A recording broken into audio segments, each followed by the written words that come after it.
Bonjour mes délicieux co-créateurs, c'est Lilou, je suis sur la magnifique île de la Réunion, en très bonne compagnie. Tu sais François, j'ai entendu parler de toi depuis des terres bien lointaines par rapport à ici. Hein. Tu fais parler peut-être les plantes, on va parler des plantes en tous les cas. En tous les cas, je suis ravie de pouvoir te rencontrer. On est ici au sommet de développement personnel, hein, le premier de l'océan Indien et de la santé. Donc c'est génial d'être là. Tu es réunionnais. Et tu es tisaneur, c'est ça? Donc, on peut pas. Tu vas chercher les plantes qui soignent, qui guérissent? Je suis avant tout planteur, Lilou. Bien, merci d'être là, Lilou. Tu as entendu parler de très loin? Ça, tu m'étonnes un petit peu. La Réunion est petite, mais peut-être connue. En métropole, on en entend parler. Ah, d'accord. Ben, heureusement qu'on entend parler. Et j'espère dans des meilleures expressions qu'on puisse... faire connaître la Réunion pour qu'elle devienne l'île Réunion, la Réunion. Ouais, c'est ça qui se passe ici quand même, hein. C'est la réunion des différentes cultures. Exactement, quand tu vois en une seule personne, tu as l'Asie, tu as l'Afrique, tu as l'Europe, comment ne pas être réunionnais? Ouais, on va parler... Beaucoup de cœur ici. Hein. Il y a du cœur. Ouais, il y a du cœur ici, un peu de tout, mais il faut connaître un petit peu le profondeur de l'île pour vous bien découvrir. Mais c'est vrai que la Réunion, après tout ce temps-là, 300 ans, elle est jeune, l'île a 300 ans, mais les duretés du passé sont encore là, qui part inscrites. Mais la Réunion, il y a autre chose. Il y a eu l'esclavage, il y a eu bien la colonisation, la départementalisation. Mais les Réunionnais sont peut-être d'une petite sagesse qui grandit pour les amener vers autre chose, où c'est que les peuples ne sont que tous frères. Excuse-moi les loups, mais je pense qu'on est tous les mêmes origines. Et les hommes et les femmes qui sont réunis ici, c'est peut-être vraiment pour faire la réunion de demain et pour montrer au monde qu'on peut vivre tous ensemble. Ouais. Très bel exemple. Et toi, à travers les plantes, alors comment elle vient d'où cette passion déjà? Je ne sais pas si on peut appeler ça passion, Lilou. Il y a... Mission. Là, tu avances des mots. Je n'irai pas jusque-là, mais je pense qu'on a tous, comme les plantes, des vertus. Chaque être qui naît n'est pas comme ça. Ne naît pas comme ça. On n'est pas pour rien, on n'est pas pour un hasard, mais on est pour bien quelque chose et puis pour avancer, évoluer. Et cette évolution de l'être, là, nous mène vers notre vertu et sortir de l'essence. Voilà, je suis en train de distiller. Ouais. La vie, c'est une grande distillation qui s'entreprend depuis la naissance jusqu'à la fin. Et je pense qu'un être qui vit et qui est là est amené à se laisser aller dans une certaine distillation pour sortir son essence. Et c'est l'essence qui sort là, qui nous amène à nous-mêmes, au profondeur de notre âme, pour être tout simplement et ne pas paraître. Être, hein, c'est ça. Hein. Pour toi, c'est dur de mettre un titre, d'ailleurs, que j'essayais de te définir un peu. Je disais, t'es chaman, toi, quand même. Eh ben non, on met pas des labels, des titres, on est tous. Tu sais, le mot, les termes, chaman, praticien, sorcier, ce sont des termes que les hommes ont inventés, mais s'il y a des hommes qui sont dans cette fonction-là, cette attribution de dons de la nature, c'est bien qu'il y ait une raison, il y a une organisation dans toute société, il y a bien chacun son rôle, tu as le forgeron, tu as celui qui va cueillir le miel, celui qui va aller à la chasse, c'était dans le temps, ça aujourd'hui ça s'est transformé en artisan, celui qui bétonne, celui qui plante, celui qui coupe, celui qui soigne. C'est toujours dans le même sens hein, que les hommes vont et viennent, vivent et partent et reviennent et repartent. Je crois que l'organisation est en nous. Hein. Tout ce qui se voit aujourd'hui, peut-être le sens n'est plus le même dans la compréhension, mais il y a tout comme dans une ruche, tu vois, l'organisation qu'il y a dans les ruches, les abeilles, comment il y a la reine et puis tout autour. Je dirais pas que l'homme est peut-être à copier ou à être dans ce fonctionnement-là, mais chacun son rôle. Moi, c'est les plantes. Les plantes te parlent? Moi, c'est pas seulement... Tu peux dire parle. Moi, c'est pas seulement... C'est les plantes à travers la terre, à travers l'environnement, à travers ma nature même. On est tous des plantes. On va pas se planter dans sa vie. Donc, pour ne pas se planter dans sa vie, on essaie d'être une belle plante qui pousse et puis qui aide aussi les autres à pousser. La place de la nature dans tout ça, dans ta vie, et pour être plus à l'écoute justement de cette nature qui essaye de nous communiquer une grande belle sagesse. Comment on s'y prend? Moi, je crois qu'il faut partir de la base. La base, c'est la terre. La base, c'est la terre. Et cette terre qui nous porte, elle nous nourrit, elle nous soigne, elle nous reprend. Qu'est-ce qu'on laisse à cette terre? Qu'est-ce qu'on transmet à nos enfants? Et quels enfants on va laisser à la terre? Est-ce que l'exemple, là, depuis 100 ans, l'industrialisation, la modernisation, le développement, etc., c'est l'exemple qui nous mène à la vraie vie, à la vraie terre, qui devrait être le paradis, quelque part? C'est pas moi qui ai dit, hein, mais on est arrivé sur Terre, et surtout une île comme La Réunion, on peut s'imaginer un petit peu il y a 300 ans ce que c'était cette île.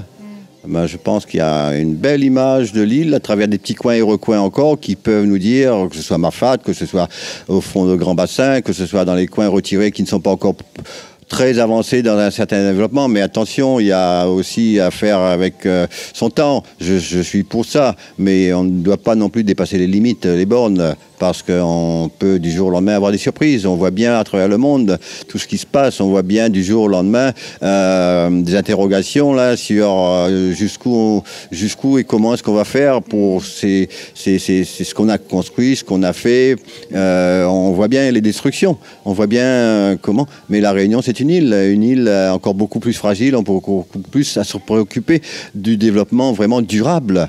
Et je dirais même perdurable, parce que ça a été des millions d'années jusqu'ici. Et nous, ce qu'on a fait en 300 ans, là, si on fait un petit retour en arrière, on regarde bien comment elle a été défigurée quelque part, des routes partout. Là, sur la mer, on va faire une route. On va faire encore plein de choses, des hôtels, et construire, bétonner, jusqu'où on va prendre des terres agricoles, où c'est que les terres qui nourrissent les hommes.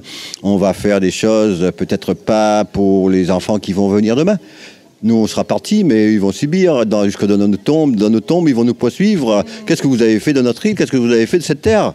D'ailleurs, les herbologues en France vraiment disparaissent. C'est dur de trouver maintenant. C'est quelque chose qui se transmet plus. On y revient peut-être, mais c'est quand même.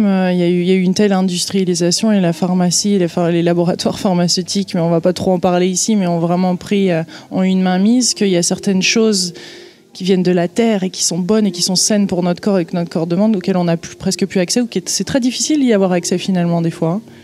La terre est dans une abondance, la nature est dans une abondance, et elle nous a toujours nourris, elle nous a toujours soignés, elle nous a toujours emmenés vers la connaissance.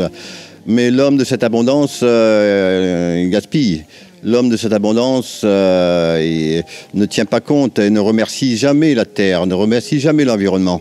Mais cet environnement, c'est la nature qui nous entoure. C'est elle qui nous porte, c'est elle qui nous soigne, c'est elle qui nous guérit de tous nos maux.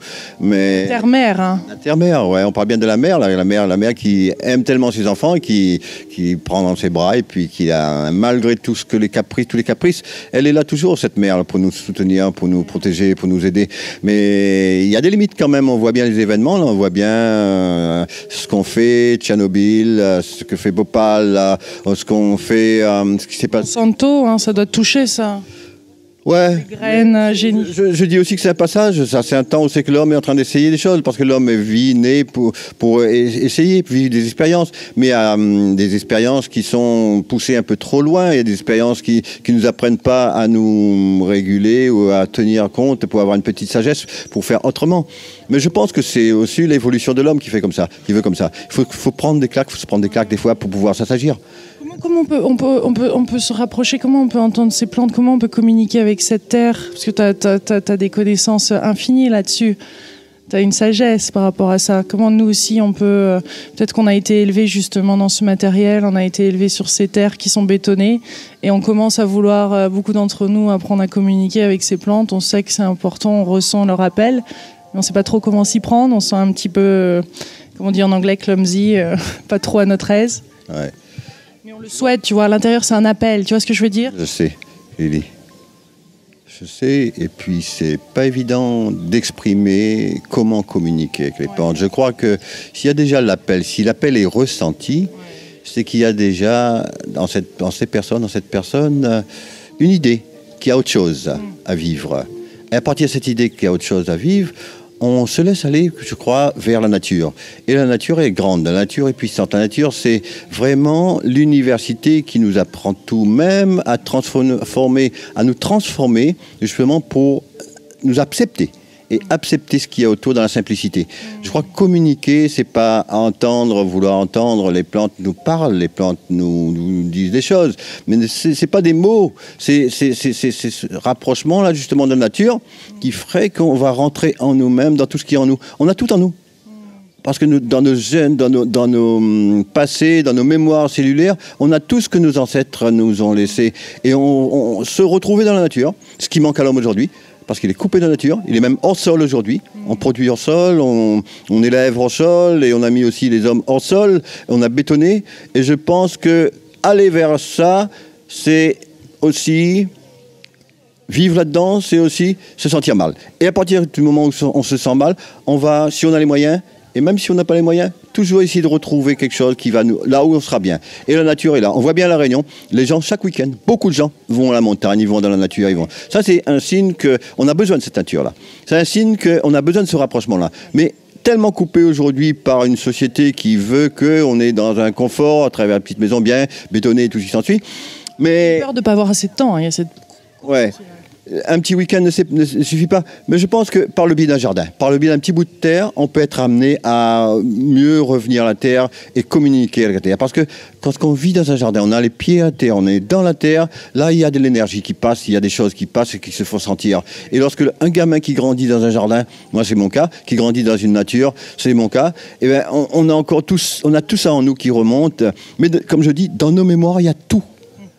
Être dans les conditions qu'il faut pour faire remonter en nous et faire ressentir en nous tout ce qui existe, qui vit, pour nous ramener vraiment à la nature. Et surtout, dans la communication, c'est quoi? Dans la communication avec la nature, c'est sentir que c'est aussi la vie.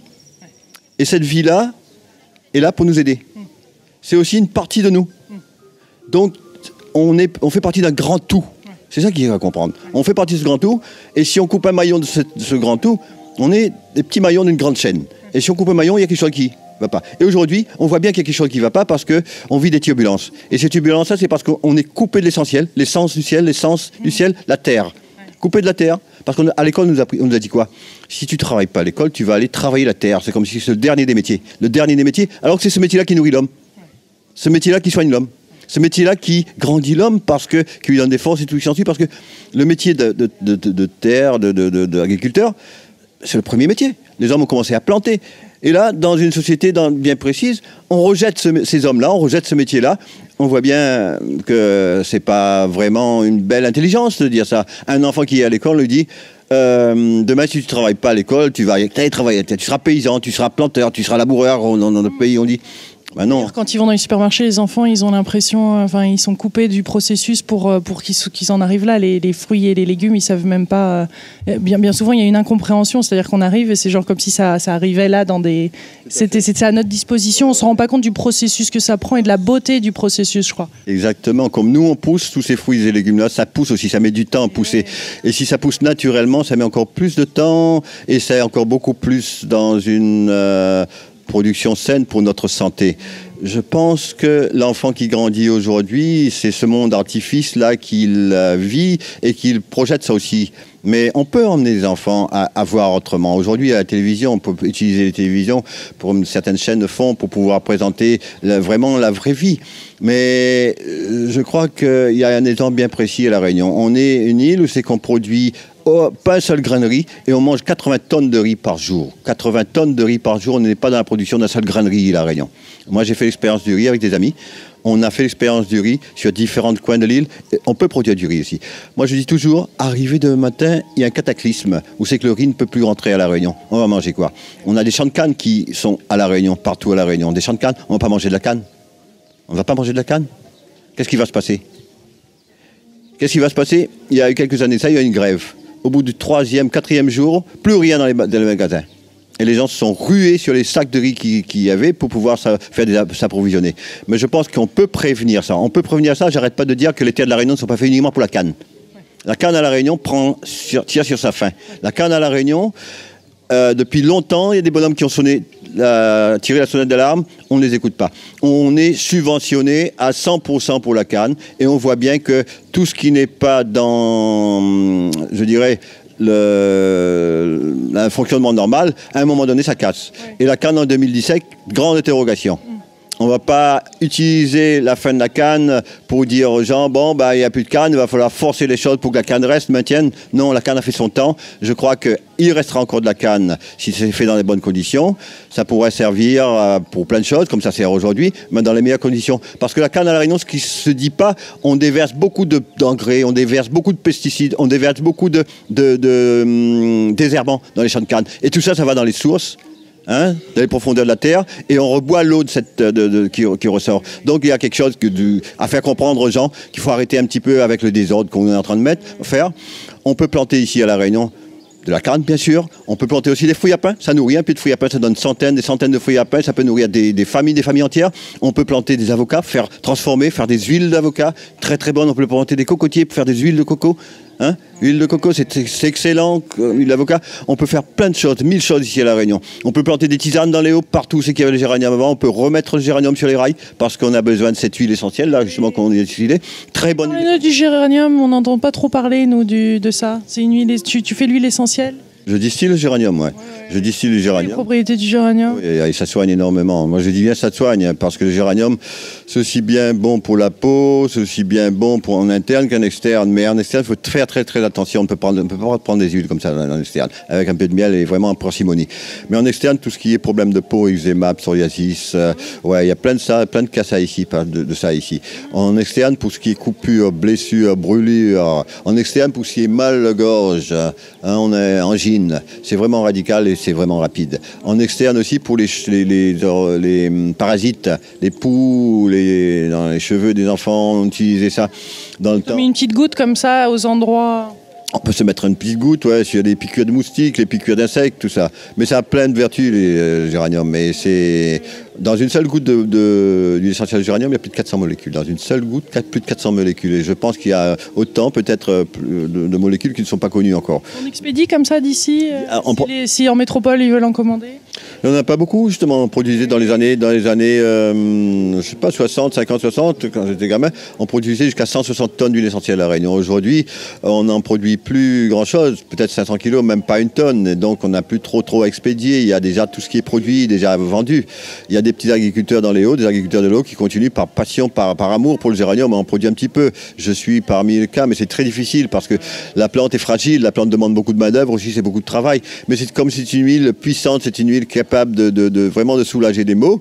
Je persiste et je pense que l'avenir, les gens vont produire, mais de qualité pour le géranium. Le géranium vraiment produit sainement, pas de pesticides, pas de captane dessus, en bio. C'est sûr que ça demande beaucoup de travail parce que une fois passé un cyclone... Synthétique, hein, on trouve beaucoup sur le marché. Ouais, ce qui se fait aujourd'hui, c'est synthétique d'ailleurs qui a coupé justement la production de géranium, qui a arrêté la production de géranium dans les années 60. Ouais. Et on subit les conséquences de cette évolution. Mais je dis toujours, par rapport à tout ce qu'on a discuté ici, là, chasser le naturel revient au galop. Et je crois que c'est au galop qu'on revient vers tout ce qui est naturel, même les plantes médicinales. Hein, tout ça qu'on voit là, ici, aujourd'hui, et comment, depuis le chikungunya, les gens se sont remis à se re-soigner autrement. Et je crois que le chikungunya n'était pas là par hasard. Le chikungunya nous a laissé des traces. Il y a des personnes qui souffrent encore. J'en ai vu hier encore passer. Mais le chikungunya nous a peut-être rappelé un peu à l'ordre pour nous dire, bon, écoutez, les plantes, c'est toujours, les hommes ont toujours été à côté des plantes, les plantes à côté des hommes. Et ne vous coupez pas de cette nature-là, qui est là précieuse, qui est là abondante, qui est là généreuse. Amenez-vous à reprendre, à vous reconnecter à cette nature. Amenez-vous à vous remettre dans le bain de cette nature. Et puis, vous allez grandir. Vous allez pouvoir comprendre que on est tous d'une même chaîne. Et si on coupe un maillon, ben, ça va se déchaîner. Déchaînement climatique, c'est une forme de déchaînement qui donne à comprendre qu'on ne peut pas tout faire. On ne peut pas aller dans tous les sens pour brouiller les pistes. Donc, il y a des bornes à ne pas dépasser. Un petit mot de la fin, François, pour nos délicieux co-créateurs qui regardent tout ça dans le monde entier. C'est quand même extraordinaire. Là, la technologie peut jouer un rôle superbe. Ben, exactement. Il y a des avancées qui ne sont pas rejetées. Moi, je dis toujours la machine à laver. Parce que j'ai vécu quand même quelques années tout seul et j'avais pas de machine à laver, mais je vois aujourd'hui, à travers une machine à laver, on peut éviter des heures de peine. J'ai vu ma mère trimer pendant des années à avoir 11 enfants, aller prendre son temps, aller de fond des ravines pour laver le linge. Et je crois que s'il y avait une machine à laver, ma mère ne serait peut-être pas abîmée autant. Elle est là bien où elle est là parce que aussi ce qu'elle m'a transmise, parce que c'est ce qu'elle faisait un peu à sa façon, les tisanes, elle faisait un peu, une pensée pour elle, une pensée pour toute ma famille, tous ceux qui étaient là-dedans avant, qui m'ont appris ça. Parce que c'est l'apprentissage, ça remonte à loin, même avant ma naissance. Donc tout se transmet. Ouais. Tout se transmet. Et bravo à tous ceux qui ont résisté pour ça. Hein, tous ceux qui ont subi les conséquences. Nombreux là, tu sais. Tous ceux qui ont résister pour ça, parce que c'était interdit tout ça. Ce fut interdit pendant longtemps, ici et ailleurs. Et je redis, là, chasser le naturel, il revient en galop. Ben, on est dans un bon on sait que tout ça va prendre de l'élan pour sûrement faire du bien à la planète et faire du bien aux hommes qui y vivent et faire du bien à tous ceux qui sont dans surtout la démarche de conscience que notre planète, elle est belle, elle est superbe, elle nous fait vivre, elle nous a toujours fait vivre, elle nous fera vivre toujours si on prend le temps de s'arrêter 2 minutes et puis d'arrêter un certain progrès destructif. Quelle belle rencontre, François. Merci beaucoup d'avoir pris le temps. Et je te souhaite plein de belles choses et de belles connexions avec la nature. Je nous le souhaite aussi. Et j'espère, Midi Co-créateur, qu'on va s'ouvrir encore plus à cette nature et la remercier tous les jours, d'être dans la gratitude et dans le cœur. Merci, François. Merci, Lilou. Les mots ne sont pas assez forts. Les mots ne sont pas ce qu'il faut pour aller dans ce qu'il y a à dire. Des actes et non des mots. Agissons. Gros bisous. On vous embrasse de la Réunion. Bye bye.